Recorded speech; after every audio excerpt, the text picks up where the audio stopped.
بسم اللہ الرحمن الرحیم رب اشرح لی صدری ویسر لی امری واحلل عقدۃ من لسانی یفقہوا قولی۔ صحبت اور غسل جنابت۔ صحابہ کرام رضی اللہ عنہم کے درمیان غسل جنابت کا ایک مسئلہ زیر بحث آیا۔ ایک گروہ کہتا تھا کہ غسل صرف دخول پہ فرض ہو جاتا ہے، انزال شرط نہیں، یعنی واٹر ڈسچارج جو ہے وہ ضروری نہیں۔ دوسرا گروہ بیان کرتا تھا کہ وجوب غسل کے لیے دخول کے ساتھ انزال بھی شرط ہے۔ یہ طویل مباحثہ کسی فیصلہ کن صورت پر منتج نہ ہوا۔ آخر قرار پایا کہ ام المومنین حضرت عائشہ رضی اللہ عنہا سے دریافت کیا جائے۔ حضرت عائشہ نے کہا کہ رسول اللہ صلی اللہ علیہ وسلم نے فرمایا، اذا جلس بین شعبها الاربع ومس الختان الختان فقد وجب الغسل۔ جب مرد عورت کی چار شاخوں کے درمیان بیٹھ جائے اور اس کا محل ختنہ عورت کے محل ختنہ کے ساتھ مس کرے تو غسل واجب ہو جاتا ہے۔ تو مسئلہ یہ ثابت ہوا کہ صرف دخول پر ہی مرد اور عورت جنبی ہو جاتے ہیں اور ان پہ غسل واجب ہو جاتا ہے، انزال یعنی منی کا نکلنا شرط نہیں۔ جنابت کے احکام۔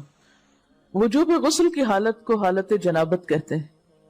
وجوب غسل یعنی جب غسل واجب ہو جاتا ہے تو اس حالت کو جنابت کہتے ہیں۔ جنابت کا لفظ جم سے، جم پہلو کو کہتے ہیں، نہیں بچنا۔ مندرجہ ذیل چار حالتوں میں مسلمان مرد اور عورت پر غسل کرنا فرض ہو جاتا ہے۔ نمبر 1، جوش کے ساتھ منی خارج ہونے کے بعد، اس میں احتلام بھی داخل ہے، یعنی کوئی ایسا خواب آئے یا ویسے۔ نمبر 2، صحبت کے بعد یعنی سیکشول انٹرکورس کے بعد۔ نمبر 3، حیض کے بعد۔ نمبر 4، نفاس کے بعد یعنی بچے کی پیدائش کے بعد۔ اس میں یاد رکھیے کہ بہت سے لوگ پوچھتے ہیں کہ اگر خواتین انٹرنل چیک اپ کرواتی ہیں تو کیا اس سے غسل واجب ہوتا ہے؟ تو کوئی غسل واجب نہیں ہوتا جب تک کہ ان چار چیزوں میں سے کوئی چیز نہ ہو۔ اس میں یاد رکھیے کہ بہت سے لوگ پوچھتے ہیں کہ اگر خواتین انٹرنل چیک اپ کرواتی ہیں تو کیا اس سے غسل واجب ہوتا ہے؟ تو کوئی غسل واجب نہیں ہوتا جب تک کہ ان چار چیزوں میں سے کوئی چیز نہ ہو۔ صرف منی خارج ہونے سے بات نہیں، بلکہ جوش کے ساتھ منی خارج ہونے کے بعد غسل واجب ہوتا ہے۔ رسول اللہ صلی اللہ علیہ وسلم نے فرمایا، جب تم عورت کی چار شاخوں کے درمیان بیٹھ کر صحبت کرو تو تم پر غسل واجب ہو گیا اگرچہ منی نہ نکلے۔ آپ نے غور کیا ہوگا کہ طہارت کے مسائل بہت تفصیل کے ساتھ اور اپنے اندر بہت ڈیٹیلز رکھتے ہیں، اور بہت سے موضوعات ایسے ہیں کہ جو انسان کی ظاہری زندگی نہیں بلکہ اس کی نجی اور ذاتی زندگی سے متعلق بھی ہیں، لیکن اس طرح پبلکلی ان کو پڑھانا اور ان کو سکھانا یہ بھی ایک ضرورت ہے، کیونکہ آپ صلی اللہ علیہ وسلم نے انصار کی خواتین کی تعریف کی کہ انصار کی خواتین کتنی اچھی ہیں جنہیں حیا دین کا علم حاصل کرنے سے نہیں روکتا۔ تو سوال یہ پیدا ہوتا ہے کہ آخر اتنی تفصیلات کیوں؟ اور بعض لوگ اس کو ناپسندیدہ قرار دیتے ہیں، تو ایسا کرنا ناسمجھی کی علامت ہے۔ ہم دیکھتے ہیں کہ انسان اگر اللہ کے بتائے ہوئے طریقے کے مطابق زندگی بسر کرتا ہے تو اس میں خیر ہی خیر ہے، اور وہ صرف خیر اس کی اپنی ذات تک نہیں رہتی، بعض اوقات دوسروں کی بھلائی کا ذریعہ بھی بن جاتی۔ عورت کو بھی احتلام ہوتا ہے۔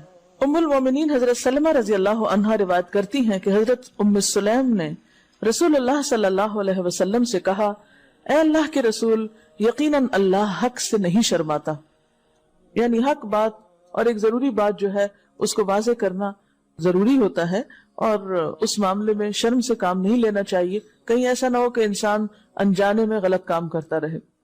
تو یہ کہہ کر انہوں نے مسئلہ پوچھا، کیا عورت پر غسل ہے جبکہ اس کو احتلام ہو؟ آپ نے فرمایا ہاں، لیکن جب پانی کا نشان دیکھے یعنی منی دیکھے۔ اس پر حضرت ام سلمہ نے شرم سے منہ چھپا لیا اور عرض کیا، اے اللہ کے رسول، کیا عورت کو بھی احتلام ہوتا ہے؟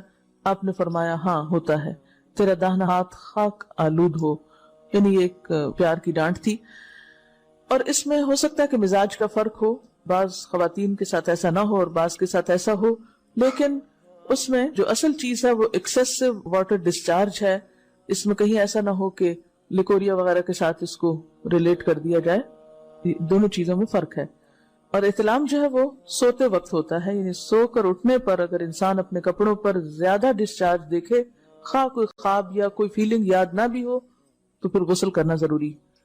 معلوم ہوا کہ عورت یا مرد نیند سے اٹھ کر اگر تری یعنی نشان منی دیکھیں تو یہ احتلام کی علامت ہے، لہٰذا ان پر غسل کرنا فرض ہو جاتا ہے۔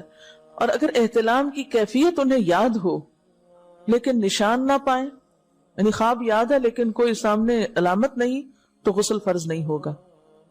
ایسی صورت میں شک کی ضرورت نہیں ہے کہ نہیں وہ میں نے خواب دیکھا اور مجھے خواب بالکل صحیح یاد ہے تو مجھے نہانا چاہیے. نہیں، محض خواب پر نہیں نہایا جائے گا جب تک کہ فزیکلی کوئی ایسی چیز سامنے دیکھی نہ جائے. حضرت ام سلمہ روایت کرتی ہیں کہ میں نے کہا اے اللہ کے رسول صلی اللہ علیہ وسلم، میں اپنے سر کے بال خوب مضبوط گوندتی ہوں، کیا میں انہیں غسل جنابت کے وقت کھولا کروں؟ آپ نے فرمایا ان کا کھولنا ضروری نہیں، تیرے لیے یہی کافی ہے کہ 3 لپ پانی اپنے سر پر ڈالے، پھر اپنے سارے بدن پر پانی بہائے، پس تو پاک ہو جائے گی. یعنی بالوں کی جڑیں بھیگنا، سکن بھیگنا ضروری ہے، سارے بال کھولنا ضروری نہیں ہے. جنبی کے بالوں کا مسئلہ. حضرت عائشہ کو خبر ملی کہ حضرت عبداللہ ابن عمرو عورتوں کو غسل جنابت کے لیے بال کھولنے کا حکم دیتے ہیں. فرمانے لگی ابن عمرو پر تعجب ہے، انہوں نے عورتوں کو تکلیف میں ڈال دیا، وہ انہیں سر منڈوانے کا حکم کیوں نہیں دے دیتے؟ یہ حضرت عائشہ کی ڈانٹ تھی. یعنی وہ یہ تو کہہ رہے کہ عورتیں بال کھول کھول کے نہائیں تو وہ پھر سیدھا یہی کہے کہ عورتیں بال منڈوا لیں.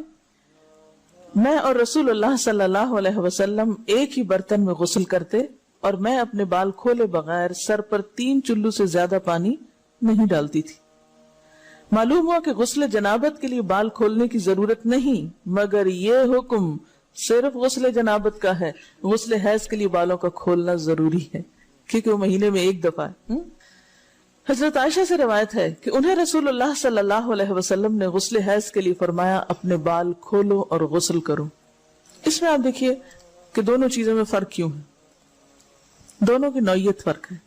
اور حیض جو ہے وہ ایک نجاست کی کیفیت بھی ہے نا، قل ہوا اذی، تو اس کے بعد نہانا اور نہا کر خوشبو لگانا خاص طور پر اس کا سارا حکم آتا ہے. لیکن غسل جنابت میں نجاست کی وہ کیفیت نہیں ہے. یعنی حیض کا خون اور منی جو ہے ان دونوں کے حکم میں بھی فرق ہے. ٹھیک ہے نا. بعض علماء کے خیال میں جو منی ہے اٹ سیلف وہ ناپاک چیز نہیں ہے. اگر کسی کپڑے وغیرہ کو لگ گئی تو وہ کپڑا ناپاک نہیں، اگر اس کو خشک ہونے پر کھرچ کے صاف کر دیا جائے تو کپڑا صاف ہو جائے گا. لیکن خون حیض پر آپ صلی اللہ علیہ وسلم کیا فرمایا؟ چٹکیوں سے مل مل کے اس کو صاف کر کے دھوئے. تو ان دونوں میں بھی فرق ہے. لہٰذا ان دونوں کے بعد نہانے کے حکم میں بھی فرق ہے. ایک میں بال کھولے جائیں گے اور بال بھی دھوئے جائیں گے اور بالوں کی جڑیں بھی دھوئی جائیں گی، جبکہ دوسرے عام غسل جنابت میں بال کھولنا اور پورے بال دھونا شرط نہیں.